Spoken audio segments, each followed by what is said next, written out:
প্রধানমন্ত্রীর চীন সফরের পর মার্কিন দূতের ঢাকায় আসা ভারসাম্যমূলক কূটনীতির সাফল্য বলছেন পররাষ্ট্র উপদেষ্টা। You can see that it is gaining respect. The government is enjoying and maintaining a balanced position. দুই পরাশক্তির সঙ্গে সম্পর্ক বজায় রাখাই চ্যালেঞ্জ বলছেন বিশ্লেষকরা।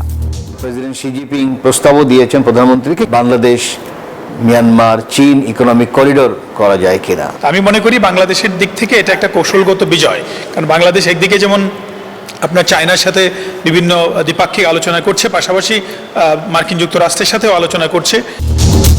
ঢাকার চারপাশের নৌপথ লাভজনক করতে চায় সরকার, চলবে ওয়াটার বাস। প্রধানমন্ত্রীর সঙ্গে সভা শেষে জানান নৌ পরিবহন মন্ত্রী।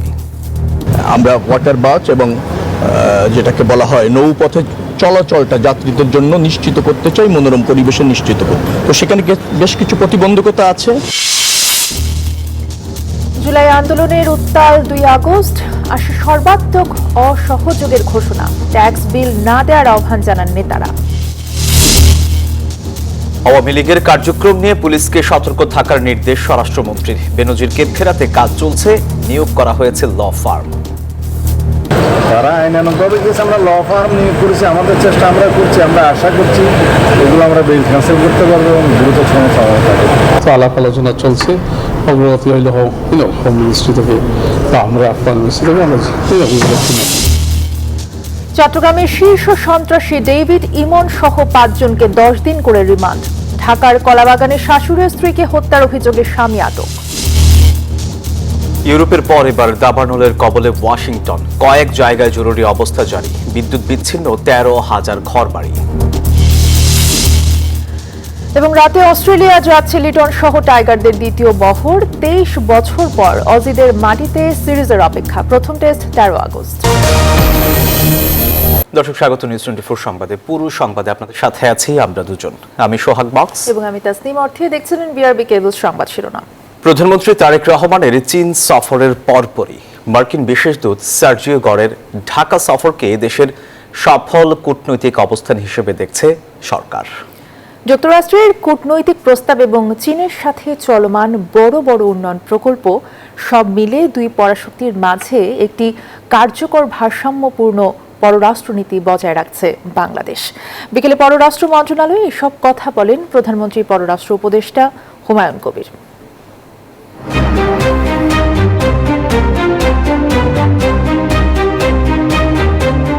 আন্তর্জাতিক ভূরাজনীতি ও কৌশলগত সমীকরণে ওয়াশিংটন ও বেইজিং দুই পরাশক্তির সাথেই ভারসাম্য রেখে এগোচ্ছে বাংলাদেশ। সম্প্রতি মার্কিন বিশেষ দূত সার্জিও গরের ঢাকা সফরে যুক্তরাষ্ট্র প্রতিরক্ষা ও অর্থনৈতিক সহায়তার প্রস্তাব দিয়েছে। অন্যদিকে চীনের অংশীদারিত্বে অবকাঠামো উন্নয়ন প্রকল্পগুলো এগিয়ে নেওয়াকে সমান গুরুত্ব দিচ্ছে ঢাকা। কাছাকাছি সময়ে প্রধানমন্ত্রীর চীন সফর এবং মার্কিন বিশেষ দূতের ঢাকা সফরকে দেশের ভারসাম্যপূর্ণ পররাষ্ট্রনীতির সাফল্য হিসেবে দেখছেন প্রধানমন্ত্রীর পররাষ্ট্র বিষয়ক উপদেষ্টা। জানান, জাতীয় স্বার্থকেই সর্বাধিক গুরুত্ব দেওয়া হচ্ছে। The foundations of this government is very strong and it is strongly owned by the people of the country. এর জন্য এখন you can see that it is gaining respect throughout. আপনি বেইজিং বলেন, ওয়াশিংটন বলেন, সৌদি আরব বলেন, Russia বলেন, তো এইভাবে strategic comprehensive strategic engagement and relationship the government is enjoying and maintaining a balanced position. এদিকে সৌদি আরবের নেতৃত্বাধীন প্রতিরক্ষা জোটে বাংলাদেশের অংশগ্রহণ কেবল হুতিদের প্রতিরোধের জন্য, ইরানকে আক্রমণের উদ্দেশ্যে নয় বলে জানান তিনি। It is an alliance to tackle activity আপনার এই হুতিদের প্রাইমারি। তো হুতিদেরকে ট্যাকেল করতে যে ধরনের অ্যাসিস্ট্যান্স লাগবে, ওই ধরনের অ্যাসিস্ট্যান্সে Bangladesh Bangladesh whatever resources Bangladesh has, then we will extend that. পররাষ্ট্র মন্ত্রণালয় বলছে, বৈশ্বিক টানাপোড়েনের মাঝেও যে কোনো একটি বিশেষ ব্লকের দিকে না ঝুঁকে সবার সাথে বন্ধুত্ব, কারোর সাথে বৈরিতা নয়, এই নীতিতেই বিশ্বমঞ্চে নিজেদের অবস্থান সুদৃঢ় করতে চায় ঢাকা। আল মোহাম্মদুল খান, নিউজ 24, ঢাকা। যুক্তরাষ্ট্রের নিরাপত্তা বলয়ে প্রবেশ নাকি চীনের প্রস্তাবিত বাণিজ্য সম্ভাবনাকে কাজে লাগানো? বাংলাদেশের আগামী দিনের কূটনীতিতে এই প্রশ্নটি বড় হয়ে উঠবে বলছেন আন্তর্জাতিক সম্পর্ক বিশ্লেষকরা। তারা বলছেন এই কারণে প্রধানমন্ত্রীর চীন সফরের পর সার্জিও গরের বাংলাদেশ সফর নিয়ে কৌতূহল তৈরি হয়েছে কূটনৈতিক মহলে। তাদের মতে দুই পরাশক্তির সঙ্গে ভারসাম্যমূলক সম্পর্ক বজায় রাখাই বাংলাদেশের জন্য বড় চ্যালেঞ্জ। শাহ আলী জয়ের রিপোর্ট। পল কাপুর, ব্রেন্ডন লিঞ্চের পর সার্জিও গোরের বাংলাদেশ সফর ছিল জাতীয় নির্বাচনের পর তৃতীয় কোনো মার্কিন শীর্ষ নীতি নির্ধারকের ঢাকায় আসা। And we look forward on building on that and taking it to the next level. প্রধানমন্ত্রী তারেক রহমানের চীন সফরের পরপরই গোরের বাংলাদেশে আসা নিয়ে কূটনৈতিক অঙ্গনে হচ্ছে নানা আলোচনা। প্রেসিডেন্ট শি জিনপিং প্রস্তাবও দিয়েছেন প্রধানমন্ত্রীকে, বাংলাদেশ মিয়ানমার চীন ইকোনমিক করিডোর করা যায় কিনা। আমার মনে হয় তারা জানতে চাচ্ছে যে বাংলাদেশ সরকার কি পদক্ষেপ নেবে। আমি মনে করি বাংলাদেশের দিক থেকে এটা একটা কৌশলগত বিজয়, কারণ বাংলাদেশ একদিকে যেমন আপনার চায়নার সাথে বিভিন্ন দ্বিপাক্ষিক আলোচনা করছে, পাশাপাশি মার্কিন যুক্তরাষ্ট্রের সাথেও আলোচনা করছে। বিশ্লেষকরা বলছেন চীনের যে বিপুল বিনিয়োগ প্রস্তাব সেটি বাস্তবায়নের আগে দেশটি জানতে চাইবে যুক্তরাষ্ট্রের সঙ্গে আকসা বা জিসুমিয়ার মতো নিরাপত্তা সমঝোতা নিয়ে বাংলাদেশের ভাবনা কি। যুক্তরাষ্ট্রের যেই ঝুঁকে যাওয়া সেটা মূলত নিরাপত্তা কেন্দ্রিক, ওদিকে চীনের আবার মূল হলো অর্থনৈতিক উন্নয়নের। কিন্তু চীন ভালোভাবেই জানতে চাইবে যে বাংলাদেশ কি আসলেই ওই নিরাপত্তা কাঠামোর মধ্যে ঢুকছে কিনা যুক্তরাষ্ট্র। আমি তো এমন জায়গায় ইনভেস্ট করতে চাইবো না যেই দেশ আবার আমার এগেনস্টে নিরাপত্তার কাঠামো তৈরি করছে। কারণ আমি যদি প্যাক সিলিকা বলি বা আকসা বলি বা জেসোমিয়া, এগুলো সবগুলোই তো ঘুরে ফিরে চীনকে থামানোর ব্যাপার বা চীনের বিরুদ্ধে একটা নিরাপত্তার কাঠামো। বাংলাদেশ সফরকালে সার্জিও গোর দেখা করেন ঢাকায় নিযুক্ত ভারতীয় হাইকমিশনার দীনেশ ত্রিবেদীর সঙ্গে। ভারতীয় গণমাধ্যমগুলো বলছে আঞ্চলিক নিরাপত্তা ও ভূ রাজনৈতিক প্রেক্ষাপটে বৈঠকটি গুরুত্বপূর্ণ ছিল। তবে এই বৈঠকে উপস্থিত ছিলেন না বাংলাদেশের কেউ। করলে ভালো হতো ত্রিপক্ষীয়, কিন্তু তারা কেয়ার করে না। সে যুক্তরাষ্ট্র সে যদি মনে করে যে আমি অনুষ্ঠানে দেখা করতে চাচ্ছি, আমি অনুষ্ঠানে দেখা করব, মানে জিনিসটা হলো ওটা। তো এটি নিয়ে স্বাভাবিকভাবে প্রশ্ন করা যায়, সন্দেহ করা যায়, বাট আমি মনে করি যে এটি তো বাংলাদেশের কগনিজেন্সে হয়েছে। উনি নিশ্চয়ই বাংলাদেশে এসে সরকারের অনুমতিক্রমেই সেই দেখাটি করেছেন। বিশ্লেষকদের মতে প্রতিবেশী ভারত, চীন কিংবা যুক্তরাষ্ট্র ভূ রাজনৈতিক কারণে তিন দেশেরই সমান আগ্রহের কেন্দ্রে আছে বাংলাদেশ। তাদের মতে কূটনৈতিক এই জটিল সমীকরণে বাংলাদেশ কতটা নিজের স্বার্থ সংরক্ষণ করতে পারে সেটি দেখার বিষয়। শাহ আলী জয়, নিউজ 24, ঢাকা। উত্তাল 24-এর 2 আগস্ট বৈষম্য বিরোধী ছাত্র আন্দোলনের পক্ষ থেকে আসা এক চূড়ান্ত ঘোষণা। সমন্বয়করা জানান, নির্বিচারে হত্যাকাণ্ডের প্রতিবাদ এবং 9 দফা দাবিতে 4 আগস্ট থেকে পালন করা হবে সর্বাত্মক অসহযোগ। সব ধরনের ট্যাক্স, গ্যাস, পানি, বিদ্যুৎ বিল পরিশোধ না করার আহ্বানও জানান তারা। বন্ধ রাখার আহ্বান জানান সব সরকারি ও বেসরকারি অফিস। মাসুদ আলাবনীর রিপোর্ট। 2024 সালের 2 আগস্ট বৈষম্য বিরোধী ছাত্র আন্দোলনের সমন্বয়করা 3 আগস্ট সারা দেশে বিক্ষোভ মিছিল এবং 4 আগস্ট থেকে সর্বাত্মক অসহযোগ আন্দোলনের ঘোষণা দেন। সারা দেশে সংগঠিত হত্যাকাণ্ডের প্রতিবাদ এবং তৎকালীন প্রধানমন্ত্রী শেখ হাসিনার ক্ষমা চাওয়া সহ 9 দফা দাবিতে এ কর্মসূচি ঘোষণা করা হয়। বৈষম্য বিরোধী ছাত্র আন্দোলনের সমন্বয়করা সামাজিক যোগাযোগ মাধ্যমে এক বার্তায় এ ঘোষণা দিয়ে সর্বস্তরের জনগণকে কর্মসূচিতে অংশ নেয়ার আহ্বান জানান। সমন্বয়করা জানান 4 আগস্ট থেকে সর্বাত্মক অসহযোগ আন্দোলন পালন করা হবে। কেউ যেন ট্যাক্স, গ্যাস, পানি ও বিদ্যুৎ বিল পরিশোধ না করেন সে আহ্বান জানানো হয়। বাংলাদেশ সচিবালয় সহ সব সরকারি বেসরকারি অফিস বন্ধ থাকবে বলেও ঘোষণা দেন তারা। সেদিন শুক্রবার হাজার হাজার মানুষ রাজধানী সহ সারা দেশে বৃষ্টি উপেক্ষা করে বিক্ষোভে অংশ নেন। এ সময় তারা হত্যাকাণ্ডের বিচার ও গ্রেফতারকৃতদের মুক্তির দাবি জানান। এদিন হবিগঞ্জ ও খুলনায় পুলিশের সঙ্গে সংঘর্ষে অন্তত 2 জন নিহত হন, যাদের মধ্যে একজন পুলিশ সদস্য ছিলেন। রাজধানী সহ দেশের বিভিন্ন জেলায় পুলিশ এবং আওয়ামী লীগ ও এর অঙ্গ সংগঠনের নেতাকর্মীদের সঙ্গে সংঘর্ষে এদিন অন্তত 150 জন আহত হন। রাজধানীর উত্তরা, যাত্রাবাড়ী, সায়েন্স ল্যাব, মিরপুর, আফতাবনগর ও শাহবাগে সড়ক অবরোধ করেন আন্দোলনকারীরা। দেশের বিভিন্ন জেলায় মহাসড়ক অবরোধ করেন আন্দোলনকারীরা, যাদের বেশিরভাগই ছিলেন শিক্ষার্থী।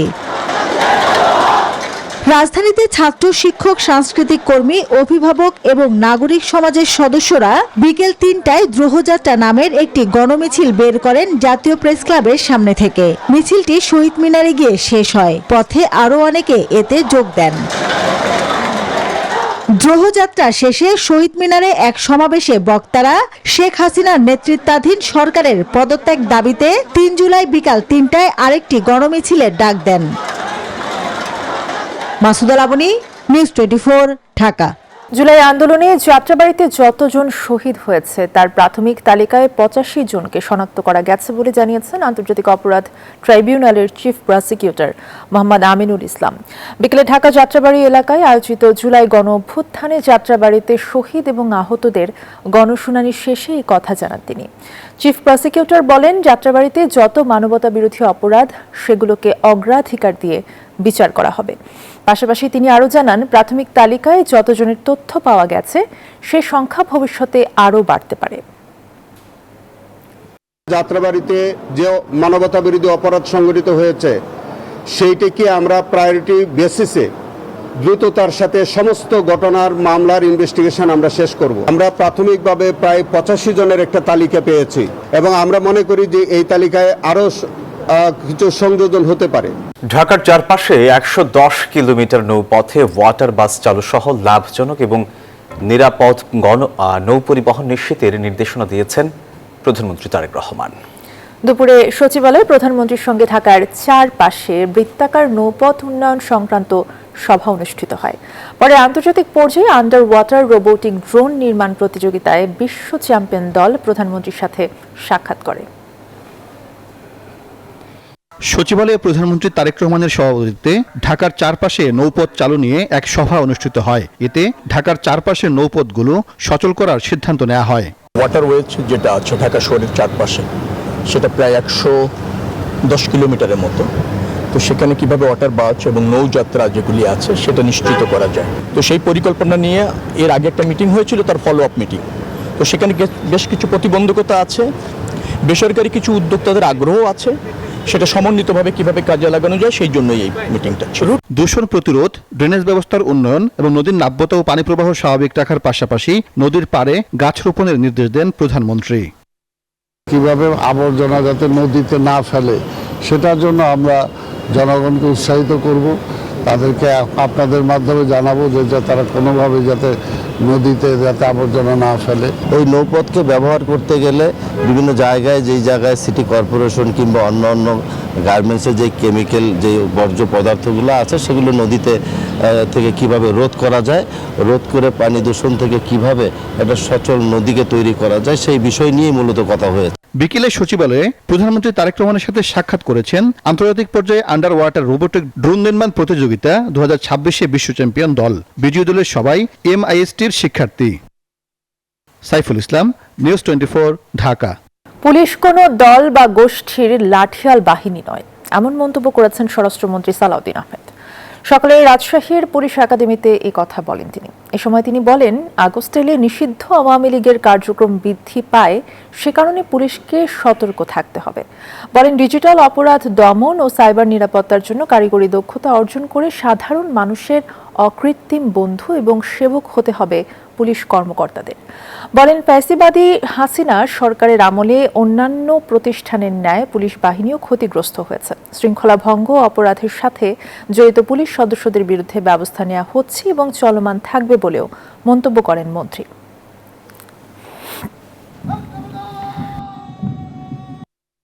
পুলিশ কোনো বিশেষ দলের বা গোষ্ঠীর লাঠিয়াল বাহিনী নয়, বরং পুলিশ হবে জনগণের কৃত্রিম বন্ধু।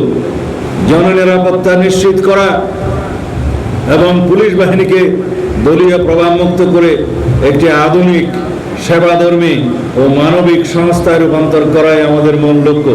আওয়ামী ফ্যাসিবাদী গোষ্ঠী, যেটা নিষিদ্ধ ঘোষিত রাজনৈতিক গোষ্ঠী, তাদের বিভিন্ন কার্যক্রম আগস্ট মাসে পরিলক্ষিত হচ্ছে।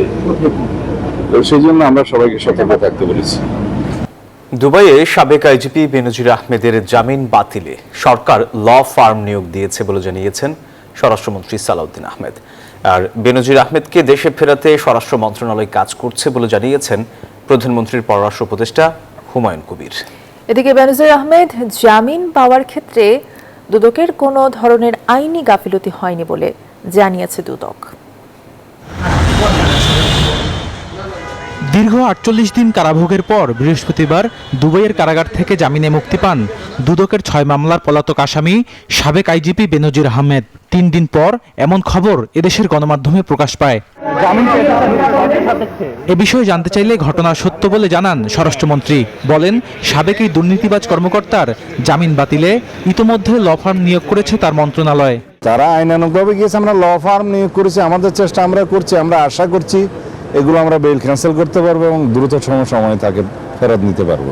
এদিকে বেনজির আহমেদের জামিন পাওয়ার ক্ষেত্রে দুর্নীতি দমন কমিশনের কোনো ধরনের আইনি গাফিলতা নেই বলে জানিয়েছে সংস্থাটি। হোম মিনিস্ট্রি, পররাষ্ট্র মন্ত্রণালয়ের সাথে সংযোগ গঠিয়ে একসাথে আমরা এই কাজগুলি করি, আমরা MLAR পাঠাই। তো এখন আইনগত যে বিষয়গুলি আছে নিশ্চয়ই সবাই মিলে আমরা খতিয়ে দেখব। মানে আমাদের এখান থেকে যা যা পাঠানোর, যা যা করার আমরা সবই করেছি। অন্যদিকে পররাষ্ট্র মন্ত্রণালয়ে প্রধানমন্ত্রীর পররাষ্ট্র উপদেষ্টা জানান, বেনজিরকে দেশে ফেরাতে কাজ করছে স্বরাষ্ট্র মন্ত্রণালয়। আলাপ আলোচনা চলছে, অগ্রগতি হইলে হোম মিনিস্ট্রি থেকে বা আমরা আফগান মিনিস্ট্রি থেকে আমরা আমরা আশা উইল শেয়ার উইথ ইউ। গত 12 জুন দুর্নীতির একাধিক মামলার ইন্টারপোলের রেড অ্যালার্ট তালিকাভুক্ত আসামি সাবেক আইজিপি বেনজির আহমেদকে গ্রেপ্তার করেছিল Dubai police. Badrul Alam Shaon, news 24, Dhaka. বর্তমান সরকারের মাঝে বিগত ফ্যাসিস্ট সরকারের প্রতিচ্ছবি লক্ষ্য করা যাচ্ছে বলে মন্তব্য করেছেন বিরোধী দলীয় নেতা এবং জামায়াত আমির ডাক্তার শফিকুর রহমান। বলেন, গণভোটের রায়কে অমান্য করে সরকার দেশের জনগণের মতামতকে অবমাননা করেছে। জাতীয় প্রেস ক্লাবে জুলাই অভ্যুত্থান নিয়ে আলোচনায় বক্তব্য রাখেন তিনি। জাতীয় প্রেস ক্লাবে জুলাই গণ অভ্যুত্থান নিয়ে লেবার পার্টির আলোচনা সভায় 11 দলীয় ঐক্যের শীর্ষ নেতারা বক্তব্য রাখেন। বক্তারা বলেন, জুলাই আন্দোলনের খুনিদের বিচারে গড়িমসি চলছে। সারা দেশে জুলাই যোদ্ধাদের ওপর হামলা মামলা শুরু হয়েছে। তারা বাংলাদেশে গণতন্ত্র চায় না, তারা একনায়কতন্ত্র চায় এবং একটা ফেসিবাদী কাঠামোর মধ্যেই থাকতে চায়। জনগণের হাতে যে ওয়াদা করেছেন সংস্কার করবেন, এই সংস্কারগুলি করেন, কারণ আপনি মনে করেন না আপনি সর্বশেষ প্রধানমন্ত্রী। প্রধান অতিথির বক্তব্যে বিরোধী দলীয় নেতা বলেন, গণভোটে রায় বাস্তবায়ন সহ সংস্কার ইস্যুতে তালবাহানা করছে বিএনপি, পুরনো ফ্যাসিবাদের পথে হাঁটছে। আল্লাহ তাআলা আমাদেরকে মুক্তি দিলেন একটা রক্তভেজা আন্দোলনের মাধ্যমে। তারপরে এই স্মৃতি তাড়াতাড়ি ভুলে গিয়ে যে হাসলটটা ফ্যাসিস্ট সরকারের ছিল সেইটা আপনারা আবার ধারণ করতে যাচ্ছেন কেন? গণভোটের রায় না মানলে রাজপথে আন্দোলনের মাধ্যমে দাবি আদায় করা হবে বলে হুঁশিয়ারি উচ্চারণ করেন তিনি। জুলাইকে আমরা হারিয়ে যেতে। মাইদুল ইসলাম, নিউজ 24, ঢাকা। চট্টগ্রামের শীর্ষ সন্ত্রাসী ডেভিড ইমন সহ 5 জনকে 2 মামলায় 5 দিন করে 10 দিনের রিমান্ডের আদেশ দিয়েছেন আদালত। সকালে জুডিশিয়াল ম্যাজিস্ট্রেট 3-এর বিচারক মোতাসিম বিল্লাহ শুনানি শেষে এই আদেশ দেন। এর আগে হত্যা, অস্ত্র মামলা সহ বিভিন্ন মামলায় 10 দিনের রিমান্ড আবেদন করেন পুলিশ। এদিকে গত বুধবার যশোর থেকে ডেভিড ইমন সহ তার সহযোগীদের গ্রেফতারের পর বৃহস্পতিবার তাদের আদালতে নেওয়া হয়। চট্টগ্রাম সিনিয়র জুডিশিয়াল ম্যাজিস্ট্রেট আদালতে তাদেরকে হাজির করার পর ফটিকছড়ি ও বায়েজিদের 4টি মামলায় গ্রেফতার দেখানোর আদেশ দেন বিচারক। 23 লাখ টাকার চেক ডিজঅনারের মামলায় রিজেন্ট হাসপাতালের চেয়ারম্যান মোহাম্মদ শাহেদ করিমকে 1 বছরের কারাদণ্ড দিয়েছে আদালত। ঢাকার 3য় যুগ্ম মহানগর দায়রা জজ আদালতের বিচারক মোহাম্মদ আরিফুল ইসলাম এই রায় ঘোষণা করেন। তার জামিন নামঞ্জুর করে কারাগারে প্রেরণ করার নির্দেশ দেয় আদালত। দণ্ডের পাশাপাশি তাকে চেকের সমপরিমাণ অর্থদণ্ডে দণ্ডিত করা হয়েছে। আসামি পক্ষের আইনজীবী মোহাম্মদ দবির উদ্দিন এই তথ্য নিশ্চিত করেন।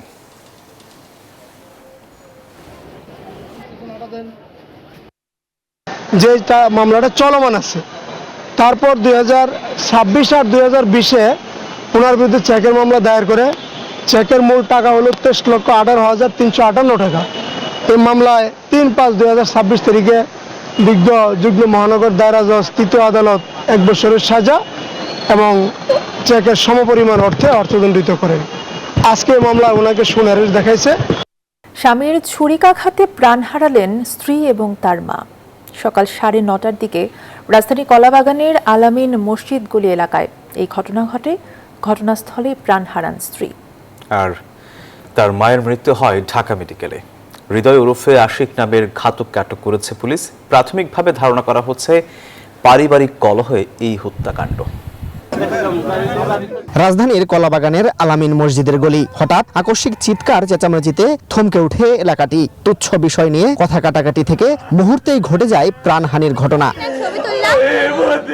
প্রত্যক্ষদর্শীরা জানান, পারিবারিক বিবাদের এক পর্যায়ে ক্ষিপ্ত হয়ে স্ত্রী ফারজানা আক্তার রাত্রিকে ছুরিকাঘাত করেন স্বামী হৃদয় ওরফে আশিক। মেয়েকে বাঁচাতে এগিয়ে আসেন মা ফিরোজা বেগম।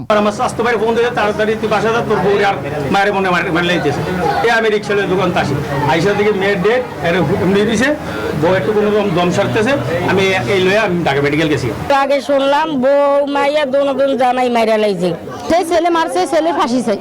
উত্তেজিত হৃদয় তখন শাশুড়ি ফিরোজাকেও উপর্যুপুরি ছুরিকাঘাত করেন। ঘটনাস্থলেই প্রাণ হারান স্ত্রী রাত্রি। ফিরোজা বেগমকে ঢাকা মেডিকেলে নেওয়া হলে মৃত ঘোষণা করেন চিকিৎসক। স্বামী স্ত্রীর পারিবারিক কলহ নিয়ে তাদের মধ্যে ঝগড়া লাগে। শাশুড়ি এসে মেয়ের পক্ষ নেয়, তো এই শাশুড়ি এসে যখন মেয়ের পক্ষ নেয় তখন স্বামীটা আরও রাগান্বিত হয়। তার বউকে তরকারি কাটা চাকু দিয়ে স্টেপ করে এবং পরবর্তীতে শাশুড়িকেও স্টেপ করে। তার বউ ঘটনাস্থলেই মারা যায়। হত্যাকাণ্ডের পর 1 বছরের শিশু সন্তানকে নিয়ে কলাবাগান থানায় গিয়ে আত্মসমর্পণ করেন Shipon. Masud Sumon, News 24, Dhaka. Deputy attorney general ও সহকারী অ্যাটর্নি জেনারেল নিয়োগে দুর্নীতি, দলীয় পক্ষপাত, অস্বচ্ছতার অর্থ লেনদেনের অভিযোগ তুলে নতুন করে নিয়োগের দাবি জানিয়েছেন বিএনপিপন্থী আইনজীবীদের একাংশ। তবে প্রথম কর্মদিবসে নতুন আইন কর্মকর্তাদের সততা ও নিষ্ঠার সঙ্গে দায়িত্ব পালনের আহ্বান জানিয়ে অ্যাটর্নি জেনারেল বলেন, এ নিয়োগ রাষ্ট্রপতির সাংবিধানিক এখতিয়ারে হয়েছে এবং তার সিদ্ধান্ত অনুযায়ী নিয়োগ সম্পন্ন হয়েছে। অ্যাটর্নি জেনারেলের কার্যালয়ের সামনে বাংলাদেশ জাতীয়তাবাদী আইনজীবী ফোরামের ব্যানারে বিক্ষোভ সমাবেশ করেন বিএনপিপন্থী আইনজীবীদের একাংশ। তাদের অভিযোগ, 86 জন ডেপুটি অ্যাটর্নি জেনারেল ও 179 জন সহকারী অ্যাটর্নি জেনারেল নিয়োগে ব্যাপক অনিয়ম হয়েছে। বর্তমান নিয়োগ বাতিল করে নিরপেক্ষ তদন্তের মাধ্যমে নতুন করে নিয়োগের দাবি জানান তারা। আদর্শ নেতাকর্মীরা বঞ্চিত হয়, তাদেরকে নির্যাতন করা হয়, মামলাকার তাদেরকে বাদ দিয়ে 4 কোটি টাকার লেনদেনের মাধ্যমে আমরা দেখতে পেয়েছি অ্যাটর্নি জেনারেল অফিসে। আমরা এই সকল ধরনের ফ্যাসিস্ট, গুপ্ত, সুপ্ত, দুর্নীতিবাজ যারা এই অফিসে নিয়োগ পেয়েছে এবং যারা এই অফিসে আগে থেকে আছে তাদের সবার পদত্যাগ চাচ্ছি।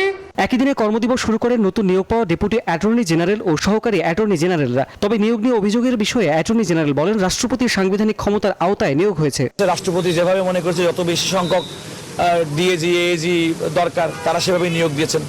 হয়তো আমাদের যারা অনেকে আমাদের কলিগ ছিল তারা হয়তো কোনো কারণে হয়তো এখন এবার বিবেচিত হননি, আর সেই বিবেচনাটা যারা করেছেন, নিয়োগ দিয়েছেন তারা বলতে পারবেন। আমি তো আমাদের যে আজকে যারা নিয়োগ পেয়েছেন আমিও তাদের মতোই আরেকজন নিয়োগপ্রাপ্ত ব্যক্তি।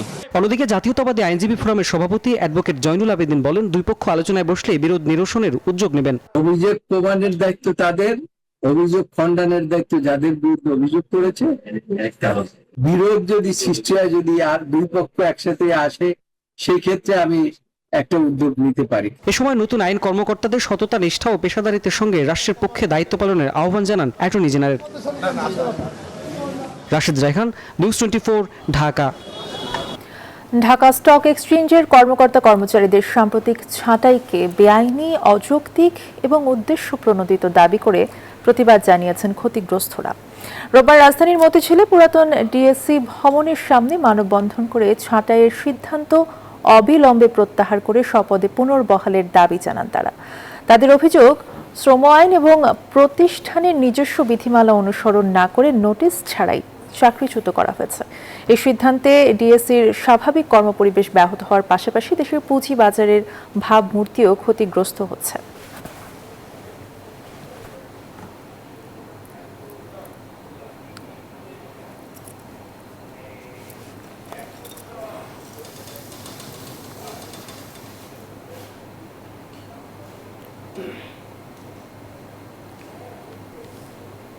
তেইশ বছর পর অস্ট্রেলিয়ার মাটিতে টেস্ট সিরিজ খেলতে যাচ্ছে বাংলাদেশ। 2 ম্যাচের সিরিজের প্রথম টেস্ট 13 আগস্ট ডারউইনে আর দ্বিতীয় এবং শেষ টেস্ট 22 আগস্ট ম্যাকায়ে। এই গুরুত্বপূর্ণ সিরিজকে সামনে রেখে রাতে লিটন দাস সহ বাকি ক্রিকেটার এবং কর্মকর্তারা অস্ট্রেলিয়ার উদ্দেশ্যে দেশ ছাড়বে। 23 বছরের দীর্ঘ অপেক্ষার পর অস্ট্রেলিয়ার মাটিতে টেস্ট খেলতে যাচ্ছে বাংলাদেশ দল। ডারউইনে আগামী 13 আগস্ট শুরু হবে 2 ম্যাচ সিরিজের প্রথম টেস্ট। এরপর 22 আগস্ট ম্যাকাওয়েতে দ্বিতীয় ও শেষ টেস্ট অনুষ্ঠিত হবে। 23 বছর পর এই সিরিজ নিয়ে রোমাঞ্চ থাকলেও সিরিজ শুরুর আগেই চোটের কারণে বড় ধাক্কা খেয়েছে বাংলাদেশ দল। সাইড স্ট্রেন চোটে পুরো সিরিজ থেকে ছিটকে গেছেন দলের তারকা পেসার নাহিদ রানা। 2 ম্যাচের এই গুরুত্বপূর্ণ সিরিজকে সামনে রেখে শুক্রবার অস্ট্রেলিয়ার উদ্দেশ্যে উড়াল দেয় টাইগারদের প্রথম বহর। প্রথম টেস্ট শুরুর আগে অস্ট্রেলিয়ায় পৌঁছে কন্ডিশনের সঙ্গে মানিয়ে নেয়ার প্রস্তুতি শুরু করবে বাংলাদেশ দল। আবরার আল দাইয়ান, নিউজ 24। দর্শক, এই ছিল নিউজ 24 সংবাদের এখনকার আয়োজনে। এতক্ষণ সাথে থাকা ধন্যবাদ সবাইকে।